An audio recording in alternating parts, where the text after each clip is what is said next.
Hello and welcome to Palace Intrigue. I am your host, Mark Francis. Meghan Markle, who once proudly declared, "I am proud to be a woman and a feminist," has undergone what royal commentators are calling a striking reinvention from global advocate to domestic influencer. In the Channel 5 documentary Meghan, Duchess For Sale, experts suggested the Duchess of Sussex has shifted from the woman who challenged sexist advertising as a child to one now marketing jam, flower sprinkles and lifestyle advice through her brand as ever and her Netflix series with Love Meghan. Newsweek's royal correspondent Jack Royston commented, "That was her big rebrand. All of a sudden, she went from being the feminist who got angry that women were depicted as only being in the kitchen, and then she reinvented herself as the traditional at-home, in the kitchen, cooking and hosting kind of image." Brand expert Nick Eade agreed, adding, "With Love Meghan is Meghan being the new Martha Stewart. She loves home, she loves entertaining, and she wants to show people how to elevate everyday situations by offering them lifestyle advice, showing them how to cook different meals and interviewing people that she finds interesting along the way." This pivot has raised eyebrows, especially in contrast with her past advocacy. At a 2015 UN Women event, Meghan told the crowd, "I am proud to be a woman and a feminist," to loud applause. A decade later, she's sharing how to perfectly slice a pineapple on Netflix. The Channel 5 special noted the similarities between Meghan's As Ever line and King Charles Highgrove and Sandringham Estate branded goods. Royal observers have been quick to point out the contrast in ethics. Charles' product line benefits charitable causes, while Meghan's are positioned as premium lifestyle items without charitable affiliation. Royal expert Richard Fitzwilliams drew comparisons between Meghan and Sophie, Duchess of Edinburgh, remarking, "Meghan is struggling to be an influencer. Sophie has influence in ways that really matter, which Meghan could have been. Meghan has always boasted about how she promotes feminism, yet contrasts the occasional speech she makes in comfortable surroundings with the remarkable work of Sophie, who actually visits areas of the world such as Chad, which have been devastated by war, and attempts to comfort the women who are victims of rape and exploitation. While Meghan sends pots of jam to celebrities, it is the Duchess of Edinburgh who meets survivors of conflict-related sexual violence and displaced women in a landmark visit to Ukraine." Not everyone buys into the authenticity of this lifestyle narrative. Author Tom Bauer in Revenge, Meghan, Harry and the War Between the Windsors wrote, "As a purely commercial venture, she understood her market and how to compartmentalize between her real life and the fantasy life she offered her increasing number of followers.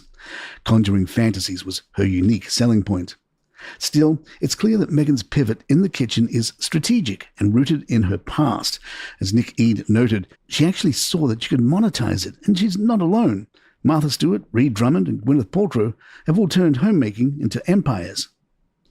In the news.co.uk, Danielle Elsa writes, "Let's be realistic here. The Duchess of Sussex might be a passionate home cook and her kitchen might have the same square meterage of a mid-sized Metro 2 better, but to commercially produce enough spread, was always going to require outside help. Likewise, her tea bags. Did anyone really think that Harry was down the shed, neatly spooning dried hibiscus petals into little sachets and mulling his life choices? As the Daily Beast's Tom Sykes pointed out ahead of the Rosé's debut, As Ever's non-alcoholic products have only been available for purchase for less than 2 hours in 3 months, which equates the As Ever's food shelves having been fully stocked for just 0.01% of the time since launch. What remains to be seen is whether this all only cultivates an air of exclusivity and rarity and whets shoppers' appetites, or whether it will just frustrate them.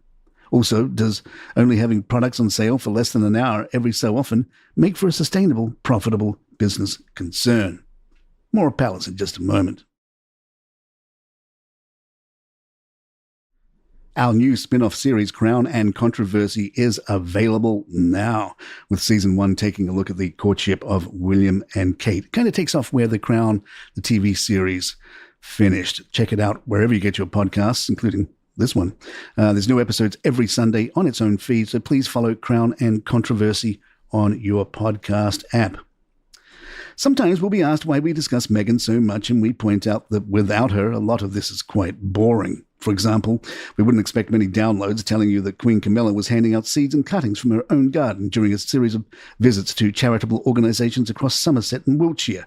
Wearing a green and white patterned dress, Her Majesty began her day at Lower Shockerwick Farm, a therapeutic centre near Bath, supporting children who face social exclusion or challenges in school.